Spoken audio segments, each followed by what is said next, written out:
In today's video for Alpha Universe, we're doing one body, one lens. I'm going to break down my exact setup for these studio portraits. It's something that I've never done before, and I'm kind of interested to see how it turns out. But I'm going to bring you along for the ride. Let's get into it.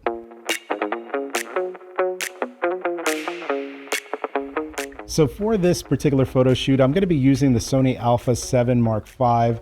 This is one of my favorite cameras right now for shooting studio portraits because it really hits that sweet spot for resolution. 33 megapixels is awesome. And now that it's got this AI-based autofocus in this Alpha 7 series, you can basically just point the camera at whatever subject it is that you're shooting. It's going to continually track that subject as they move throughout the frame. And it's just going to make your life super, super easy as a portrait photographer. That's the body that we're using. For the lens, I'm using the 28 to 70 millimeter f2 Master lens. And honestly, this lens is like a cheat code for any type of portrait photography. It gives you a nice wide shot, but you could also zoom in to 70 and just get something that looks fantastic, especially when you're shooting wide open outdoors. I think I have a video here at Alpha Universe that you could check out. But in the studio, even stopping down the lens a little bit, you just get amazing quality and amazing character. You'll see it when we start to shoot. But that's our one body and one lens that we're using for this shoot. Let's take a quick look at the lighting so that you can get an idea, because this is a lighting setup that I typically do not use. For the lighting, I'm actually doing a 2-light setup. The first one that I'm doing here, this is almost a 5-foot octa that I'm using as my main light. So the majority of the exposure that you're going to see in these photographs is actually coming from this light. But what ends up happening is sometimes when you have a single light source, your highlights in the photograph look pretty good. Like overall, the exposure looks decent, but there might be different parts of the subject that the shadows get a little bit too deep, and then you end up in post trying to lift up the shadows. Sometimes it just doesn't look quite right. And so what I'm going to end up doing here in this case is basically filling those shadows that are created by having this one very large light source. And for that, I'm actually using a ring flash.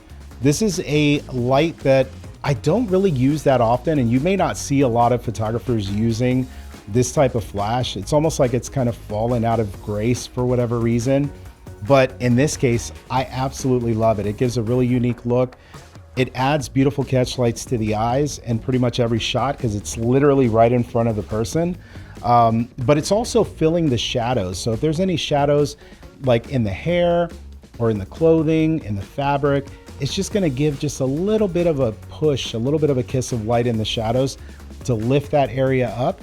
And because this is our secondary light, this is powered much lower than the main light. And so all it's doing is basically just filling in those shadows. It's not making the brighter parts brighter. It's just lifting up the shadows. So that's our camera setup, lens setup, lights. Let's go ahead and start shooting.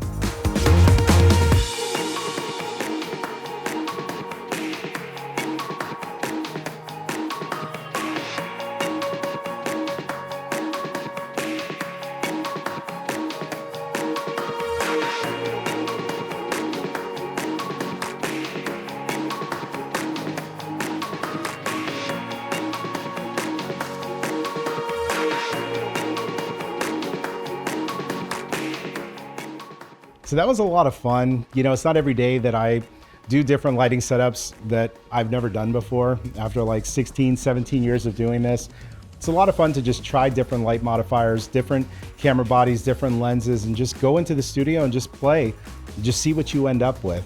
So if you enjoyed this video, make sure you leave a like, make sure you subscribe to Alpha Universe because we have new videos releasing all the time. Now, this video that you see here on screen is one that YouTube thinks that you might like, that you might have missed. So make sure that you click on that video, check it out, and I'll see you next time.